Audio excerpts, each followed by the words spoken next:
काल पोलीस निरीक्षक श्री हेमंत पाटील यांना बातमी मिळाली होती.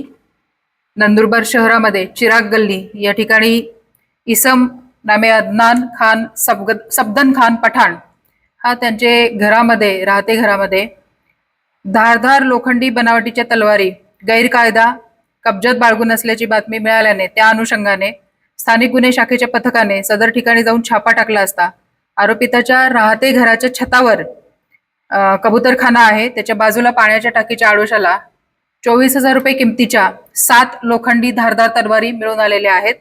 आणि त्या अनुषंगाने आपले स्थानिक गुन्हे शाखेचे पोलीस कॉन्स्टेबल 699 अभय राजपूत यांनी फिर्याद दिलेली आहे.